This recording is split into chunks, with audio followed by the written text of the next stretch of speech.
16 मई, कितना मई? 16 मई 1936 मैं एक दीवाने की बात सुनाने लगा हूं और बात समेटने लगा हूं, खत्म नबूवत का पैगाम देने लगा हूं। 16 मई है, 30 साल का कड़ियल जवान है, मद्रास इंडिया, और ये अंग्रेजी फौज में भर्ती है, लेकिन है नबी का आशिक। कहो सुभान अल्लाह। नबी की नात का आशिक है। ये मैं और आप रात के 1 बजे यूं नबी की तारीफ सुन रहे हैं। मैंने कहा घबराना ना, अल्लाह एक एक लम्हे पे इतना नवाजेंगे कि हम सोच सकते भी। और ये बातें नहीं हैं, बातें नहीं हैं, ये रब के फैसले हैं, ये मुस्तफ़ा की अजमत शान खत्म नबूवत है। तवज्जो रखना, असर की नमाज का बाद का वक़्त है। यूं मुसलमान सिपाही एक एक करके जमा होने लगे, एक एक करके जमा होने लगे। एक हिंदू कहने लगा, यार मेरा दिल करता है आज मैं तुम्हें तुम्हारे नबी की नात सुनाऊं। मैंने कहा ये कमाल हिंदू का नहीं है, ये कमाल मेरे नबी की अजमत का है। किसका है? नबी की अजमत का। कहा सुना, वो सुनाने लगा, मुसलमान झूमने लगे। एक हिंदू और गुजरा जिसका नाम चरणदास था, उस जालिम से बर्दाश्त ना हुआ, उसने पहले अपने हिंदू को रोका, तू क्या कर रहा है, मुसलमानों के नबी की नात पढ़ रहा है। उसने कहा मैं पढ़ूंगा, अल्लाह माफ फरमाए, उसने नबी की तौहीन की। जब उस हिंदू ने नबी की तौहीन की है, ये जवान जिसकी बात मैं सुनाने चला हूं, 30 साल का कड़ियल जवान, जिसके हुस्न और जमाल का नक्शा उलमा ने खींचा है। कड़ियल जवान इतना खूबसूरत, अल्लाह अकबर, नाम गाजी मियां मोहम्मद शहीद रहमतुल्लाह अलैह। गाजी कहता है अपनी जुबान बंद कर, तो अपनी जुबान से मेरे नबी की तौहीन कर रहा है। उसने कहा तू कौन होता है मुझे पूछने वाला, तू कौन होता है मुझे रोकने वाला। उसने कहा मुझे नबी का गुलाम कहते हैं, और जिसने भी नबी का कलमा पढ़ा है वो हक रखता है कि तेरी जुबान को रोके। उसने फिर तौहीन की है। गाजी सीधा अपने ऑफिसर के पास गया, उसे जाकर कहा इस बेईमान ने हमारे नबी की तौहीन की है, इसे कहो अलल ऐलान माफी मांगे, अलल ऐलान माफी मांगे, और अगर ये माफी नहीं मांगेगा इसका हशर वही होगा जो नबी के बेअदबों और गुस्ताखों का होता है। लेकिन वो भी आगे से हिंदू था, उसने इधर से बात सुनी, इधर से निकाल दी, बात आई गई कर दी। लेकिन जनाबे वाला यहाँ तो जज्बात बन चुके थे ना, यहाँ उनके नजदीक सिर्फ एक ही चीज के हर बात पे कंप्रोमाइज हो सकता है, नबी की नामोस, नबी की असमत पे कंप्रोमाइज नहीं हो सकता।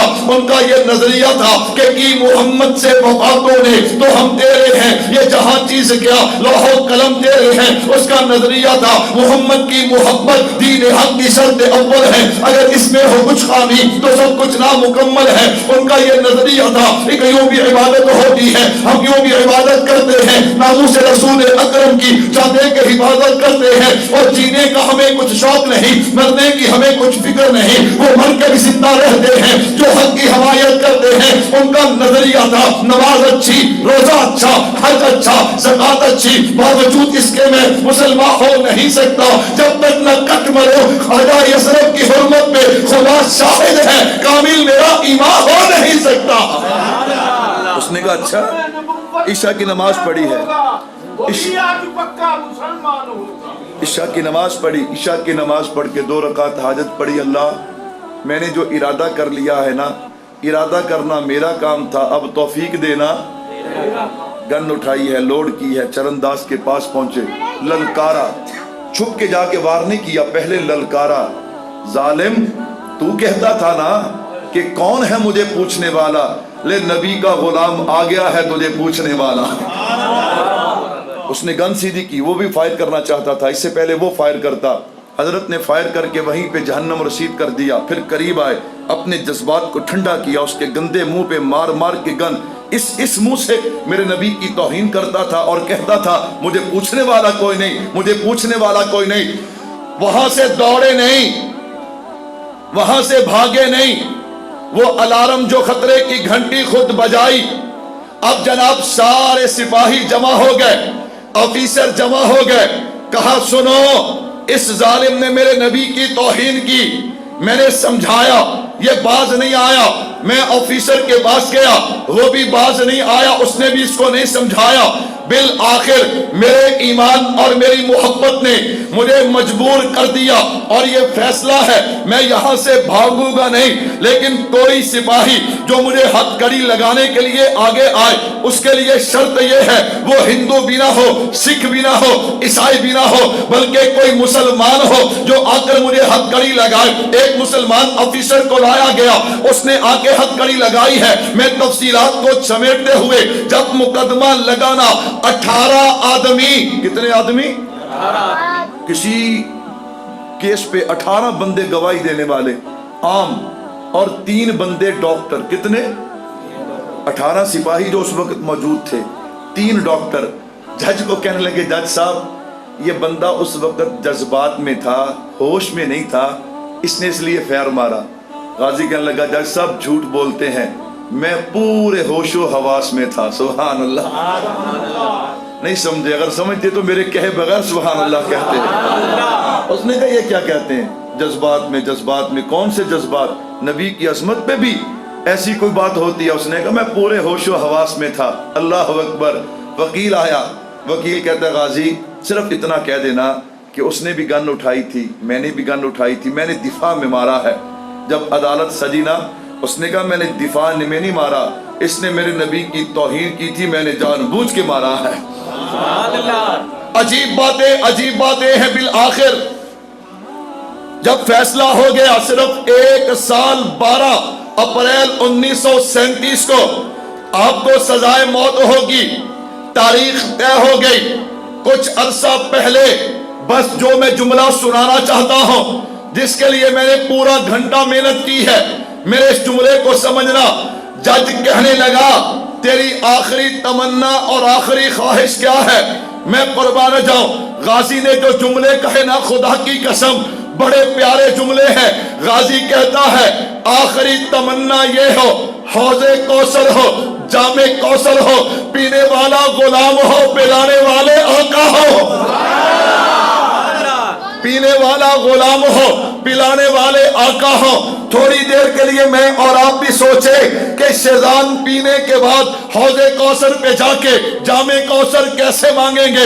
تھوڑی دیر کے لیے سوچو, قادیانیوں کی مصنوعات صرف اپنی زبان کی لذت پوری کرنے کے لیے, تھوڑی سی آرام کے لیے قادیانیوں کی مصنوعات استعمال کر کے اس میں سے ایک وافر حصہ ہمارے نبی کے خلاف استعمال ہوتا ہے, نبی کی ختم نبوت کے خلاف استعمال ہوتا ہے. اور قادیانیوں کی مصنوعات استعمال کر کے شیزان پی کے اللہ اکبر کس منہ کے ساتھ اپنے نبی سے جام کوثر پیئیں گے؟ میں نے کہا نا, یہ حقدار ہے نا جو اتنی بڑی قربانی دے کے کہتا ہے کہ آخری تمنا یہ ہے کہ آخرت کا دن ہو, حوض کوثر ہو, جام کوثر ہو, پینے والا غلام ہو, پلانے والے مصطفیٰ ہو. اور بڑی عجیب بات علماء نے اس کی بڑی گھوڑے کا پیشاب پیے. میرے بھائیو توجہ رکھنا. 6 آدمی, 6 سپاہی پیرے پہ, 1 باورچی, 1 آفیسر, 8 آدمی. وہ اپنا بیان لکھواتے ہیں, ہاں بھئی اس قیدی کے بارے میں بتاؤ. انہوں نے کہا خدا کی قسم یہ پہلا قیدی ہے. سزائے موت کے قیدیوں کے دن جیسے جیسے قریب آتے جائیں نا, ان کے چہرے مرجھاتے جاتے تھے. یہ پہلا جوان ہے کہ اس کا چہرہ اور ہی خوبصورت ہوتا چلا جاتا ہے. ساری رات عبادت میں گزار کے تہجد کے وقت غسل کرتا ہے, سفید جوڑا پہن کے, پگڑی باندھ کے, خوشبو لگا کے, تہجد پڑھ کے, فجر پڑھ کے جب یہ نکلا نا تختہ دار کی طرف, میں قربان جاؤں تختہ دار پہ جا کے کھڑا ہوتا ہے. سب سے پہلا جو کام کرتا ہے پورے جوش میں آ کے نعرہ لگاتا ہے, نعرہ تکبیر, نعرہ تکبیر.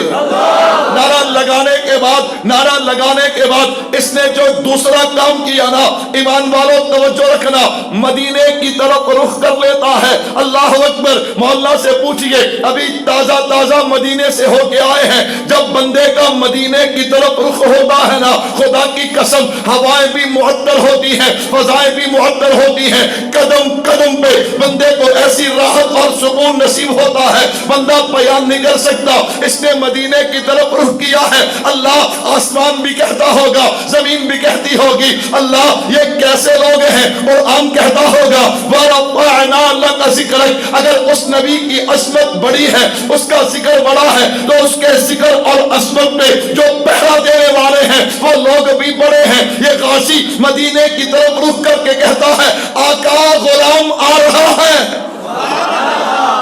कैसे जुमले उस वक्त कैफियत क्या होंगी, फांसी का फंदा सामने, आका गुलाम आ रहा है, सजाए मौत हो गई। जब आपको तख्तादार से उतारा ना, फिर वो लोग लिखते हैं, कहा खुदा की कसम चेहरा तो इसका पहले ही कमाल था, वो 30 साल का जवान हो, अल्लाह अकबर, 30 साल का जवान हो और नबी पे कुर्बान हो जाए, चेहरा दमकेगा नहीं तो और क्या होगा। कहने लगे जब इसे फांसी घाट से उतारा तो चेहरा और खूबसूरत हो गया। मैंने कहा होता क्यों ना, इधर आंखें बंद हुई, उधर मुस्तफ़ा के कदमों में आंखें खुल गई। वरफ़अना लका ज़िक्रक। आओ मेरे भाइयों, मेरे महबूब की एक एक अदा, एक एक बात, एक एक पहलू, एक एक तरीका मेरे महबूब का बुलंद है। क्या है? बुलंद है। अगर दुनिया आखिरत की बुलंदियां चाहते हैं, इस नबी के कदमों से जुड़ जाए, इंशाअल्लाह अज़मतें ही अज़मतें हैं। अल्लाह अमल की तौफीक अता फरमाए। वमा अलैना इल्ला